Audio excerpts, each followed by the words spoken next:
Hello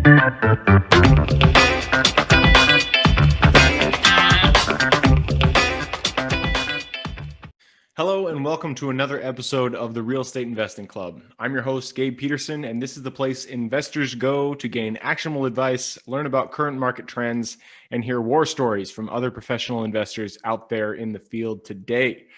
Before we get started, I have two quick housekeeping items for you. First, if you like this episode, we would very much appreciate a like, subscribe, and share. It is the best way to support the show and keep it running far into the future. Second, if you're a new investor looking to get started in real estate or an experienced investor looking to take your investing to the next level, I've created an ebook just for you that will cover how to find deals that are actually deals, how to finance those deals with little to no money down, and how to exit those deals for maximum value. On top of that, I throw in an insane amount of free bonuses that you'll have access to once you buy the ebook. All I charge is our admin costs to keep this show running. So if you're serious about real estate investing and want to create both active and passive income as an investor, head on over to the website at therealestateinvestingclub.com and click on the button that says get the ebook in the upper right-hand corner to grab yourself a copy. With that said, let's dive right in. Today we have a very special guest with us, ready to drop some investor knowledge on you. So buckle up, grab your pen and paper, and enjoy the ride. All right, we are live. Today we have Casey Kronbach today with us. You are actually not in Croatia. Where are you calling from, Casey? I am from Dallas, Texas. Dallas. Yeah, I appreciate being on the show. Dallas. Before the episode, Casey was saying that this Corona time hit and he had to cancel a trip to Croatia, which is horrible. It would be beautiful over there. To get us started, Casey, why don't you tell us, who you are, where you're from, and how you got started in real estate in the first place? Yeah, for sure. I'll do the 10,000-foot view. My name's Casey Kronbach. I grew up in Denver. I live in Dallas. I have 7 children, a beautiful wife, and I've been doing real estate since 2007, maybe 2008, something like that. Yeah, across the spectrum of multifamily. Did some houses, office buildings, industrial, pretty much some land deals. Yeah, I've done a bunch of different random stuff in the last 12 to 13 years. Wow, awesome! 7 children, by the way. That's something to take care of right there. That's happy to fly them up for a long weekend with you if you want. Awesome. So you're in the Dallas area. You got started in 2007, which is, that's the perfect time to start in real estate, as I've heard. Got lucky. Yep. So you got started in 2007. You hit the crash, and tell us, what did it look like when you got started? For sure. Okay, so quit a corporate job April 2007. And then decided I wanted to get in real estate, didn't know what I was doing. And so I ended up going to, in Texas, we've got a very strong property tax foreclosure process. And so the first Tuesday of every month, if you don't pay your property taxes, they basically auction your property off for cash. And so we bought a couple of houses, me and another guy, a good friend of mine, and tried to flip them and didn't make money because nobody could get a loan in 2008 and 2009. But rented them out, but then kind of got on the tail of a 300-unit apartment deal in 2009 and just went out, raised the money organically, and then just kind of started going and kept buying multifamily, which was the greatest time ever to buy multifamily that we didn't know at the time. So we ended up buying probably 20 to 25,000 units. Wow. Yeah, it was a lot, and self-managed. So went from 2 guys in a truck to 400 and something employees, and it was a ride. And we got really lucky with cap rate compression and interest rates or rental rates going up, and North Texas has been really good for rentals. And then we got into Oklahoma and Arizona. And we did that probably through 2018 and did probably, I would guess, just over $3 billion of multifamily. All no fund, it was all privately raised through wealthy individuals and family offices and funds of funds and blah, blah, blah. And Um, anyway, so did that, enjoyed it, was fun, had a really good time. Yeah. And then, I had that, I call it, sorry, Gabe, this is maybe going too deep. Sorry. No, I love it. Keep going. Okay. We just started, but I had if you've seen Jerry Maguire, that moment where he writes that memo and he puts it in all the mailboxes of everybody in the company. I kind of had that moment where it was like, I'm so far away from the deals because I'm running a company. So I'm like, I want to get back to the deal side. And so I left that company that I co-founded and got into another company called Moxie Bridge. And we started diversifying out of multifamily, doing office and industrial primarily, and then some land development. So we probably have it's not huge, but probably 700,000 square feet of office and roughly the same of industrial, and doing a big townhome development of like 120 something townhomes. And anyway, I enjoy it. I get into it because the investors, providing returns to investors, and that kind of gasses me up every morning. Whether it's a $100,000 house or a $120 million real, commercial deal, it gets me, it motivates me. So absolutely, for sure. Yeah. And yeah, you've covered a lot there. There's a lot to unpack. Awesome. Sorry. No, it's great. It's awesome. You were in corporate and you started on the auction steps. It sounds like you bought, was it single family, multifamily, or you just bought a few rentals? We went to this auction 4 months in a row. And at least in Texas, when you buy on the property tax foreclosure steps, first Tuesday of every month, you have to pay cash on the spot. And we got outbid 50 times. And so you have to go with like I had cowboy boots on, and I cashed out my 401k, which was like 80 grand, and I shoved it all in my boot. And we're going to buy this one house, and our max price was 40,000. And I remember it going to like 41, and I was so frustrated because we've been there so many times, and I'm like, I have kids, I've got to provide for them. And I said, we're buying this stupid house. We're buying it. And so it went to 43.5. It was 2230 Mac Lane in Dallas. I remember it vividly.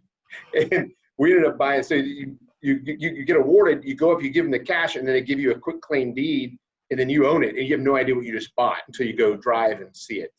So I started doing that. We did probably 4 or 5 houses there, and then kind of parlayed into multifamily. We actually so in between that, so the next month we went down there and they started bidding, and they said, there's a 28 unit apartment deal.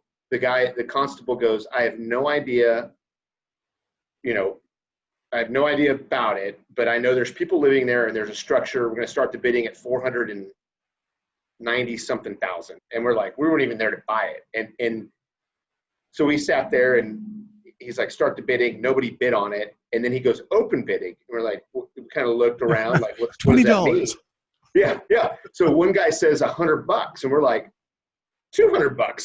And anyway, we ended up walking out of there with a 28 unit deal and a 16 unit deal for roughly $11,000 total. Wow, that is amazing. But we pulled up to the deals after we went to lunch and went to go see the deals. And it was like, I had a good friend from church go down there with me a couple weeks later, and he'd been on a mission trip to Sudan, and he's like, this looks just like Sudan. I mean, there's people outside with barrels with fire coming out of it, sleeping in the tents. I learned what a crack bag was. I mean, it was crazy. Wow. I went down there every day for a year. Yeah, and it was great though. I learned that if you treat people well and do the best you can to take care of them, that you're going to get the best residents in the area of that property. Absolutely. And that kind of parlayed in every area. I mean, just on that topic, every area has good people. It doesn't matter, even the poorest of the poor areas, there are good people there. Totally. Yeah, absolutely. Treat them correctly. And especially in the lower income areas, they are so beat down because the landlords typically are slumlords, and they just take advantage of them. And if you come in and you do the right thing and you you replace a door knob, or you make sure they have air conditioning or whatever it is, like all the good people just like, I'm going there, So anyway, That's awesome. yeah. Well, I love the visual of you, hobbling up to the courthouse steps with just boots, cowboy boots filled with money in order to buy this first property. That's Which, by the way, was attached to a jail. So you had to go through a wow. metal detector. It's intense. $80,000 in your pocket. That's all I had to my name, plus a bunch of credit card debt. But whatever. That is awesome. The lesson for everybody listening and watching there is just do what you got to do. If you got to shove it in your boots to buy the property, that's what you got to do. Yeah, if we hadn't done that, we wouldn't have. Yeah, we wouldn't have done the $3 billion in real estate. Yeah, absolutely. It all starts with one property. So, Yeah. so awesome. So you got started in auctions, and then you went on to that other. You got lucky. You bought that multifamily, two multifamilies for $11,000, which I've never heard of before in my life. That's the cost per door there had to have been like a couple They were $100. probably worth -80 though. I mean, Oh, to be honest, because of the rehab you had to put into it. I mean, we put. I mean, it was all bootstrapping, right? So, I mean, I think we ended up giving it to the guy that started. It's some sort of one of those baseball card companies. Anyway, he ended up buying it we didn't make any money on it, and then we gave it to a local church down there, and they now transitioned it into like halfway houses for prison ministry. Oh wow! So it turned out really, really well. But yeah. So we didn't make any money on that, but we learned a lot. That's hilarious. Yeah. So awesome. So I mean, there's a big leap to going from there to 20 to 25,000 units. So kind of tell us, how did that trajectory go? There's a lot of people listening, watching who have a couple duplexes, a couple triplexes. They're looking to get into the bigger multifamily operations. So kind of how did you make that transition? What was like raising capital like? Just kind of take us on that path. Sure. I would say a disclaimer probably before I answer, in that the market is way different right now, and I am not buying multifamily right now. I'm not saying it's a bad thing to buy, but it is a different environment, and there's so much money chasing yield, and you can't get yield anywhere. I mean, you go to Japan and you actually pay money to get their treasuries. I mean, the 10-year right now is at 0.6%, 0.6. So it's like it's a different market right now. I mean, 10 years ago, it was like nobody wanted to be in multifamily, and so there was no money to come in, and so you had to figure out how to go raise the money. And our first kind of outside money deal was probably it was small. It was like a $3 million deal, something like that. And we had to go raise, I think it was a little over $1 million, $1.5 million, something like that, in outside money. And we didn't have a dime. I mean, I remember in September 2009 when the market crashed, like the lender just like, they bailed on us last minute. So we had to go find somebody to guarantee the loan and pay them a fee. But we just did whatever we could to make it work. And so we went out to everybody and their mom and just said, hey, can you put money in this deal? And finally we raised the money. We got the guarantor to support the debt and got the deal done. And completely, I think it was after 4 or 5 years, it was an 11 IRR. So it wasn't a successful deal, but it wasn't a bad deal. Yeah. But it was Class C. It was in a bad area of Dallas, right? So like we officed there every day. I mean, I would get there at 7:30 and sit. I took the property manager and asked her to go outside so I could take the office so that I could have phone calls, and we dealt with drug dealers, all that kind of stuff. But and then 2010, 11, 12, it kind of got the portfolio got a little bit better, and we'd go from a Class B to a Class C, and then a Class C plus and a Class B, and it just slowly got a little bit better until we realized, after we had probably, I don't know, 3,000 units, something like that we had a company, and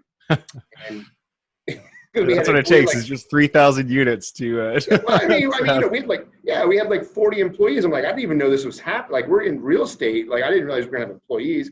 Anyway, it just started getting bigger and better. And then I think it was 2011. We ended up buying. It was a $10 million deal, and it was really dicey. We had one investor that came in at $5,000. Oh, geez. Yeah, it's great guy. I mean, he's our insurance guy. I mean, he's a great guy, but it was just that kind of like, whatever money we can get, we're going to get, and we're going to make it happen. And then it slowly graduated into Class B. You're repositioning Class B to Class B plus as you do a $10,000 unit renovation, and then then we started getting into Class A because yields were going down, interest rates were going down, cap rates were being compressed, and so it was kind of like why would you take the risk on a Class C renovation to get an 18 IRR when you can buy a Class A deal that's in a core that you can get a 15 if there's not as much risk. Right. Yep. We kind of went through that process. And anyway, just kind of slowly, I think over time, people understand that you are a person of integrity and character, and will do everything you can to make sure their investment is successful. And so they give you more money, and then you do a deal, and your underwriting is below what the actual, what actually happens. And so then all of a sudden they give you more money, and then more money, and then it just kind of piles up. Yeah. And a track record really does speak more than anything that you can say. If you just show investors, anybody looking to invest, hey, this is what we've done. This is what you can, we're not guaranteeing this obviously, but this is what our performance in the past has been like. And so that gives them a lot of I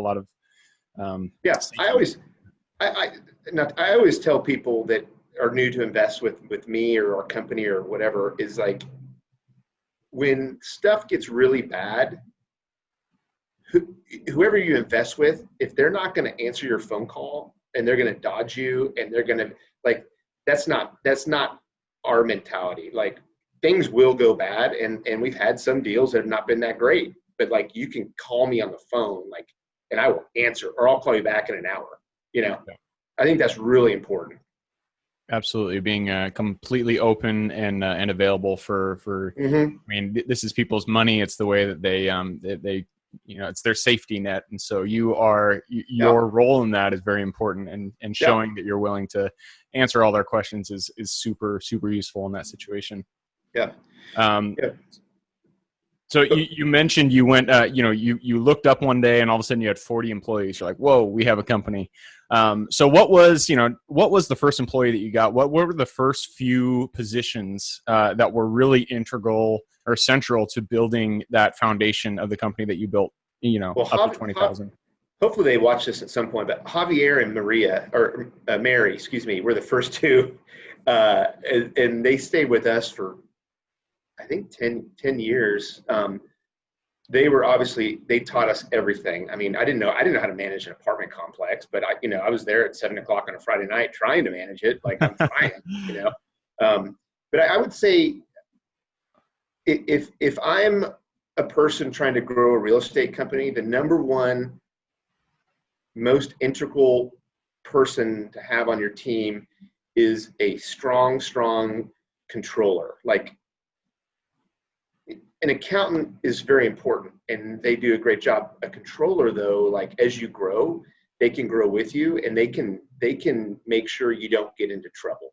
And a lot of people, at least like me, I want to go do a deal, and I want to go raise the money, and I want to, but when I get the food back in the office, I need somebody that's going to make sure loan covenants are taken care of and cash flow is there. And asset managers are super important, but a good controller is probably numero uno, number one. I mean, 100%. I love it. That's you're the first person who said that. And I'm not obviously at the stage that you're at, but I can see how that would be, that would be integral for your growth. Huge.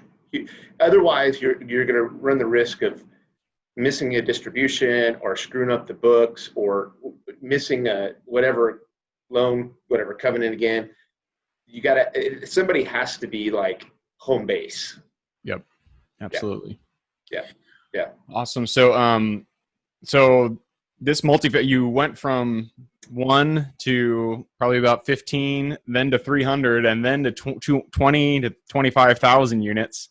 Yeah. But then you realized, you were done with that path. That you'd gone as far as you wanted in that trajectory, and you decided to kind of switch over to to Moxie Bridge. You wanted to get closer to the deals, closer to the actual executing of the real estate. Yeah. So why did you choose commercial, industrial, office? What made you switch away from multifamily? Yeah. Great question. Two things. Number one, there's so much money chasing multifamily that the yields just are not there for the risk you're taking, in my opinion. I've been wrong, and I still invest in multifamily. I'm just not a sponsor or GP of multifamily. So but I still put money into multifamily. I believe it's a great, way to, hedge inflation, and I'd rather have 300 tenants than one tenant type situation. But I was also very heavily invested in multifamily, where probably 95% of my balance sheet was in multifamily. And so I was kind of like, not only am I not getting the returns, this is me, and everybody has a different opinion, but I didn't feel like I was getting the returns for the risk I was taking and the effort I was putting it in. I didn't like the effort of managing all the employees of the management company. And I mean, I did it and I can do it and I'm pretty good at it, but I don't like it, right? Like, so you have like that aha moment where it's like, what do you want to do? And Yep. then I was like, okay, well, it was kind of a weird situation. I went through a little bit of we had some pretty big capital events because multifamily blew up, and so I had a chance to make some money. And then it's kind of like, why do you do what you do? And I decided I want to help other people succeed. Like that jazzes me up more than doing another deal and making money, right? So the whole concept of Moxie Bridge evolved as in, like, Moxie is like a person that has a lot of, moxie, whatever. And then Bridge would be me coming in and helping them, either whether it be balance sheet or connections or experience or whatever it is.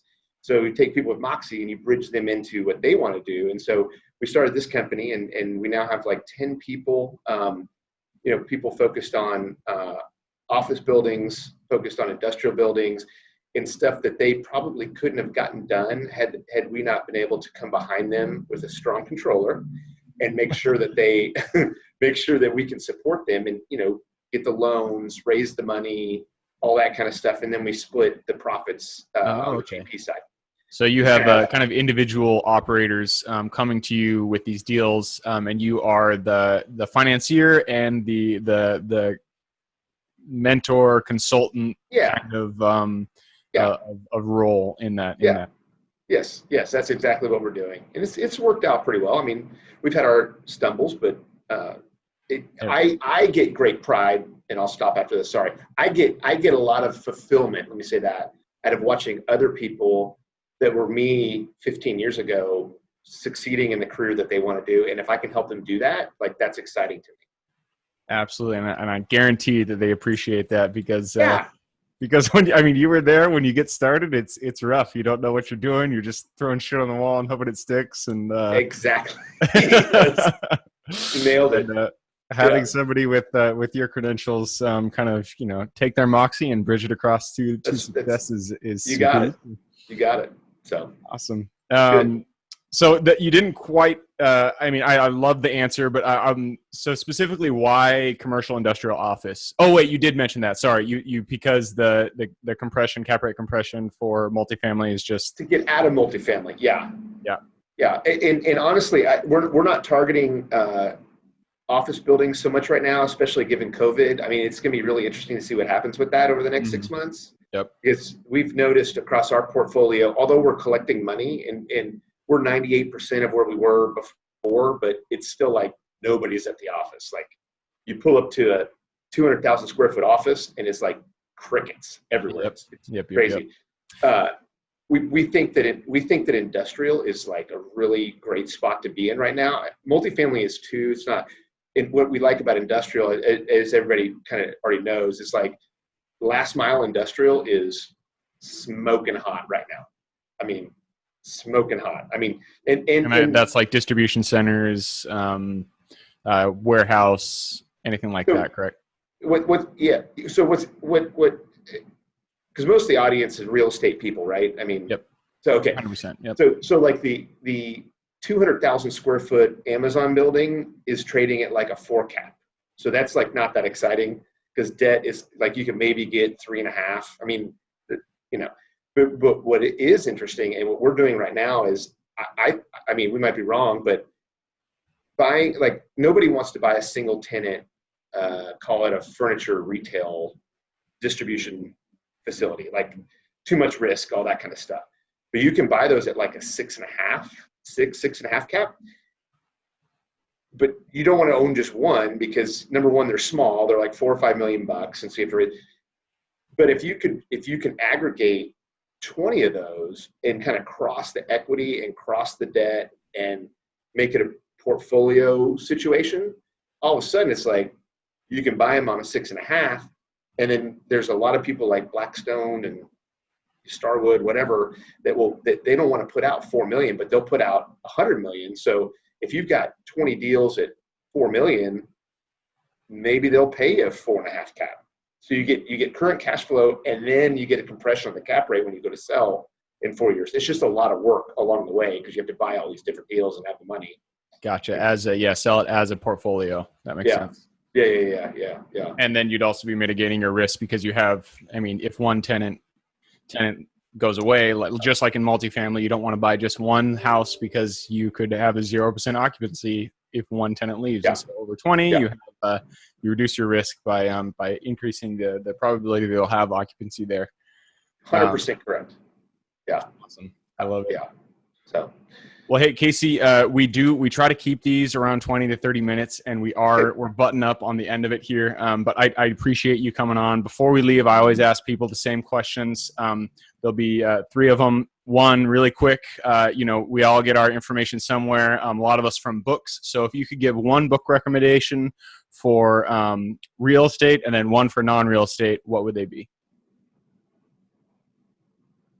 Ooh, that's a good one. I should have studied on this one. I will say Rocket Fuel is a really good one. It's about partnerships and how, successful partnerships, one person has to be kind of a visionary and one has to be kind of like an integrator. I thought that was really fascinating. I think most people in real estate have a partnership, even in your life with your family. On the real estate side, I don't know if I have one that I can recommend. I don't know. That's no worries. That seems to be there's many guests that have struggle with that one, so it's okay.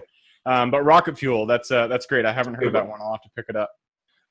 Next question. We all know real estate, it's a roller coaster. You got your ups, you got your downs, both financially and emotionally.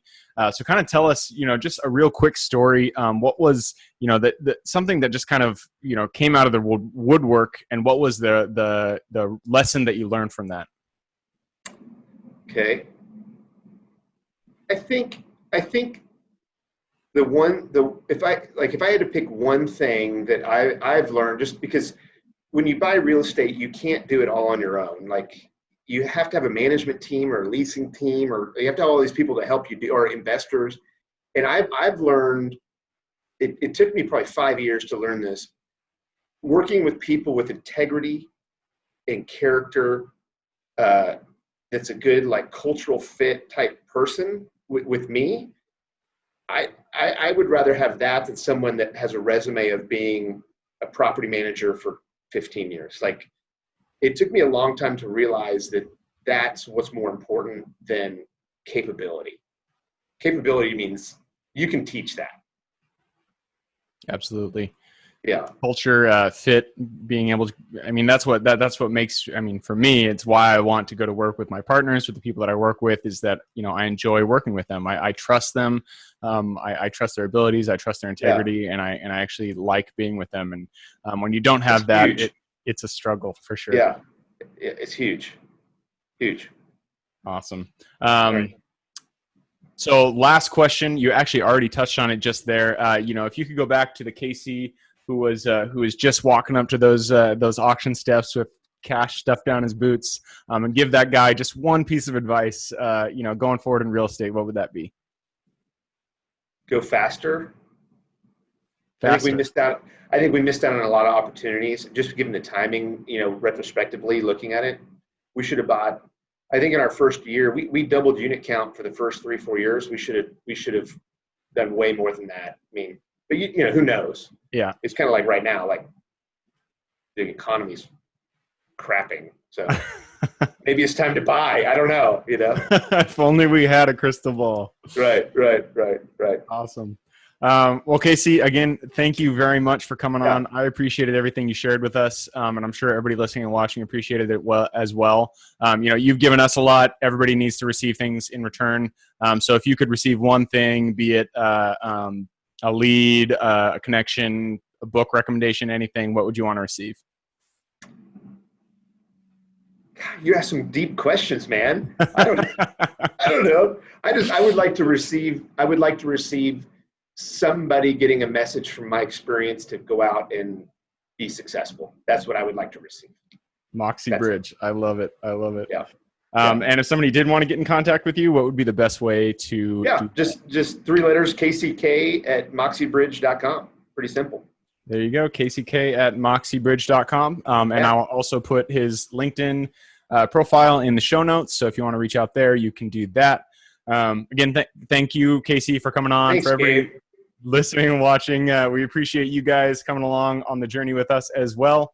Again, the best way to support the show is just to subscribe, like, and share with your friends and family.